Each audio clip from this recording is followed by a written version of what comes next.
Hey everyone, welcome to another look at this week, or this 2 weeks really, in D1A College Rugby. This is brought to you by the US Rugby Foundation, which supports grassroots rugby all over the country, and it's just a great organization that you can donate to and help support what they support.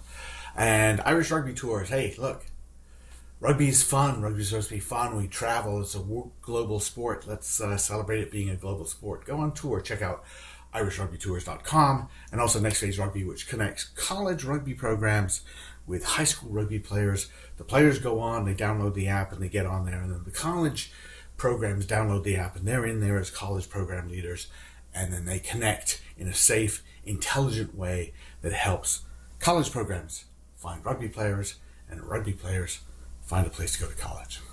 All right, well, let's have a look at what's been going on. Well, we all know the D1A brackets are out now, and yes, there have been some discussion. Maybe you'd use the word controversy to talk about some of the seeds. So we'll talk a little bit about that while we talk about some of the games that have been going on. First of all, then, Cal Poly. Yeah, Cal Poly.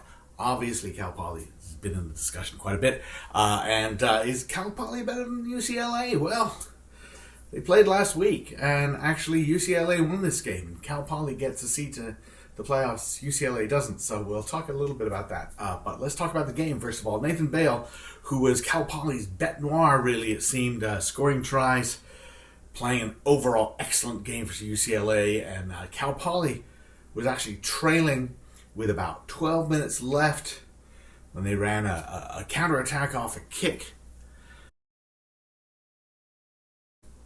It's a nice bump off and run from Dylan Callio. Yeah, look, sorry if I'm mispronouncing that name, sorry. But great run, bumps off, goes to the outside, in at the corner, fantastic. Cal Poly in the lead, UCLA in trouble. So what happens? Well, Bruins come right back. It's the forwards in the open field. Bale coming in for his third, I think that's his third, yeah. Cal Poly wins it. All right. Cal Poly goes on tour right after. They go to Texas, play Texas A&M, another playoff team, conference champion. And the key play here is probably Jack Marchant's break, the fly half for Cal Poly. Really nice run for him, and the ball is recycled quickly. Kobe Baker, the center, sort of steps in as a first receiver, pops it back to the forwards, and then he's going to take it himself. Some sidestep, some power. That's pretty much what Baker has brought to us all season long. Referee Ross Davies is going to check this. All okay. AR is happy. Try Cal Poly, and they will win. They'll beat A&M. They'll beat Baylor on their tour. So, okay.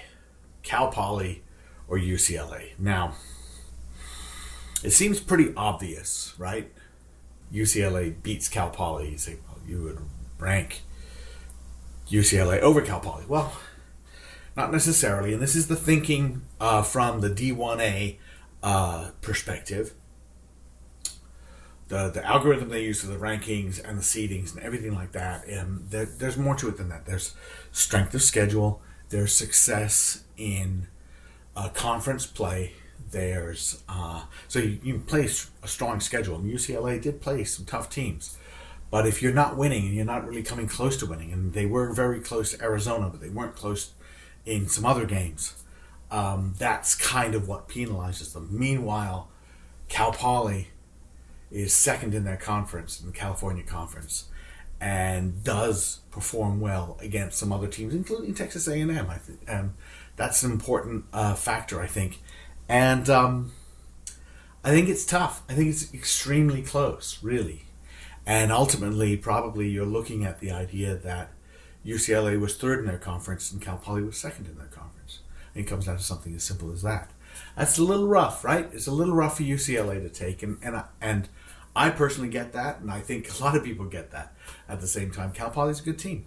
And if you put all of that weight on one result, speaking as someone who ranks things a lot, sometimes, the weight is going to just crush that one result. That's not necessarily going to be the way. So tough to take for UCLA, I'm quite sure. Cal Poly's in the playoffs. All right, out east, the Mid-South wrapped up. Came down to the final weekend, and Arkansas State gave Lindenwood plenty of trouble. And here's a nicely taken try by Edwin Van Heerden for Lindenwood. He will not be denied as he powers over. He's a young player out of the Charlotte Tigers, Van Heerden, and he's been almost a revelation for Lindenwood. And it's a little hard to say that because when you say somebody's a revelation, it implies that they didn't expect anything from him. They did, but I think maybe they expected something from him next year, and they got it this year. So Lindenwood wins. They beat Arkansas State. They clinch the Mid-South. They clinch a bye to the quarterfinals. All very important things. Meanwhile, at the same time, just a little bit earlier in the day, in fact, Life University was looking to see if they win and Lindenwood slips up, maybe they can get the conference. And at the same time, Davenport is looking to end the season 4-2 in conference, which would be, I believe, their best showing in the Mid-South. Had a great season. So the Panthers, they've got a Schultz Award nominee in Alex Null. And they have some other players who have been playing very well. Sean Nolan at fly half, certainly. And I have to tell you, this is a very nicely orchestrated set move off of scrum. It's about as good a one as you'd ever want to see. 9 loops 10, with 12 as the dummy runner. Pop it out to 13, in through, in under the post. To all you haters saying, forward pass, be quiet. It was great. So some emotion boiling over in this play as well. At this point, Life is threatening to score. They're up 19-10, and they can kind of put this game away at this point. They have a penalty advantage for an early sack on the line out, taking the guy out in the air.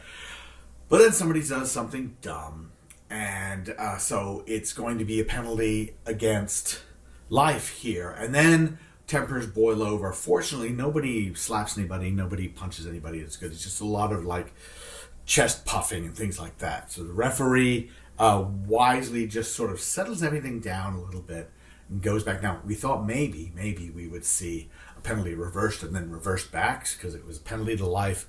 Reversed for, I think, a neck roll.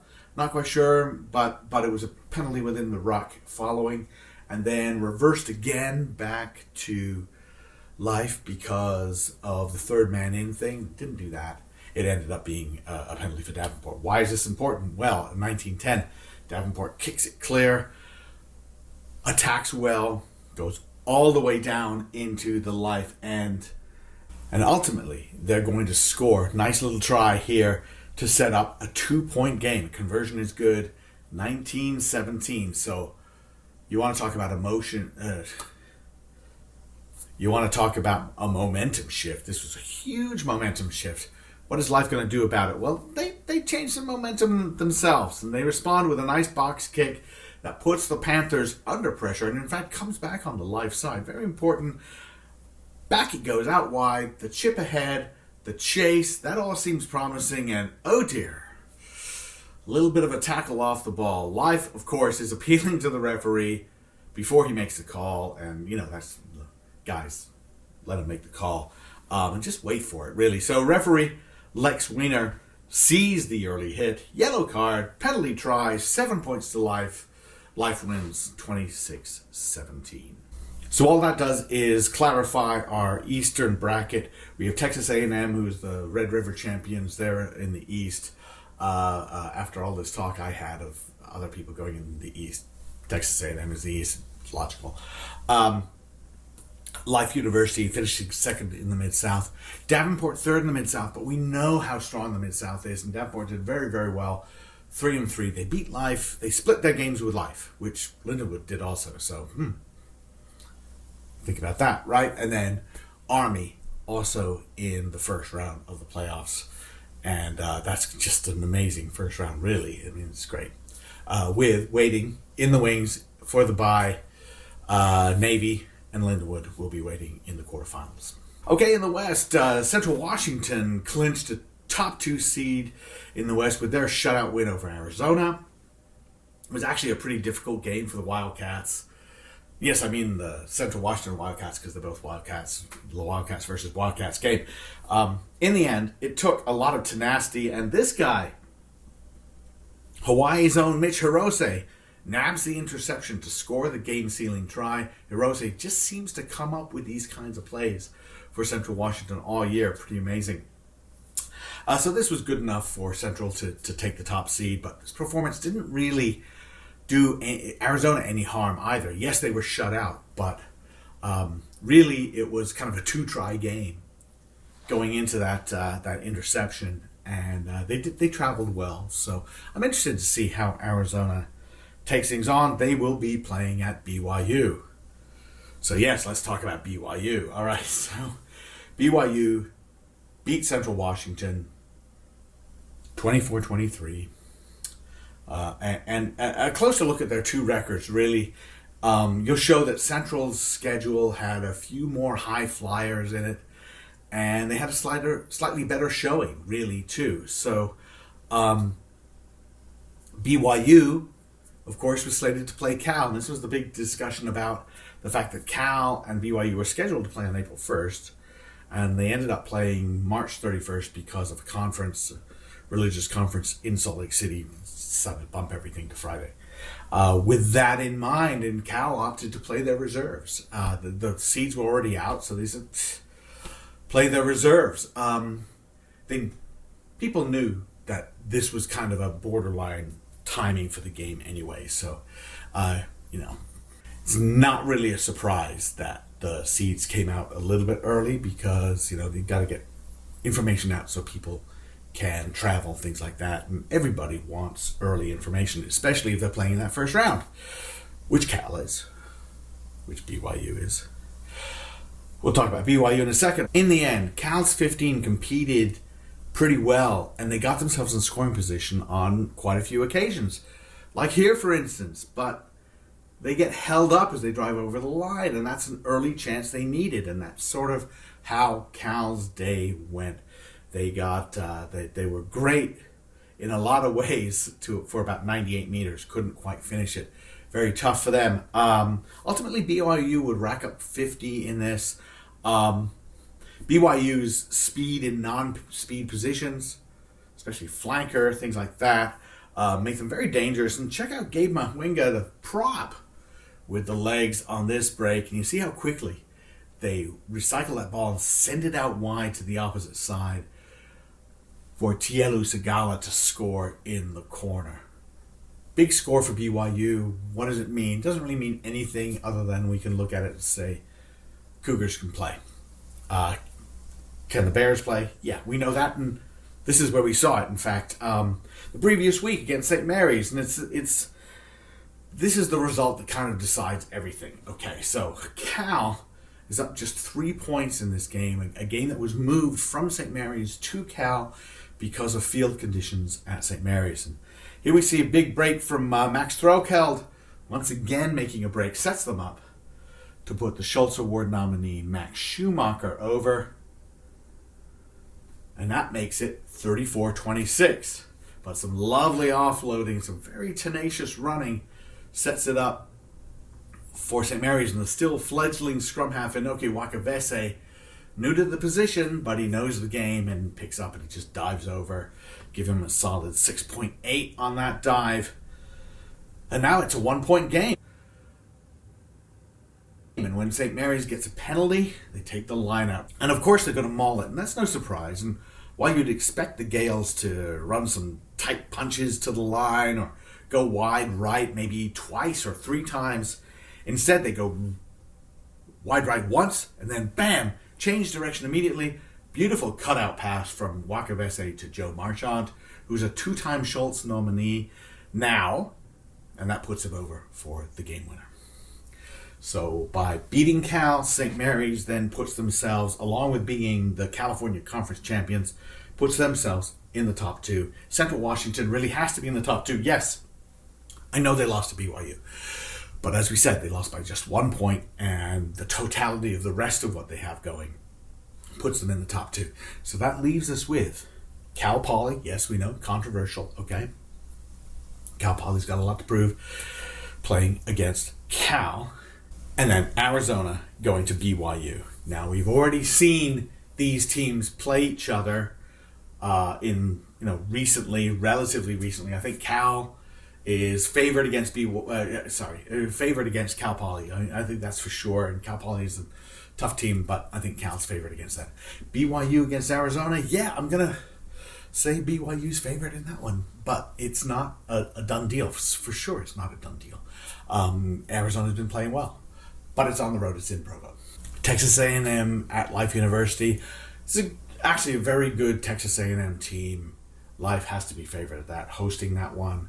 A daily training environment kind of program against A&M, which is still an elevated club, well coached, good guys. It's going to be very tough for them. And then finally, Davenport at Army. Now, if there's going to be an upset, well, I mean, I could say that about Arizona BYU, but I think if there's going to be an upset, it might be Davenport at Army, just because Davenport doesn't care, right? They have nothing to lose whatsoever. They're very physical. They're a smart team. They're well put together. So they could take down Army despite the fact it's being at West Point. All right, that does it for me for this week. You want to send me something? Thanks for everybody who sent something. I'll just move out of the way for a second. Yes. Thanks a lot, everybody, and I will see you next time.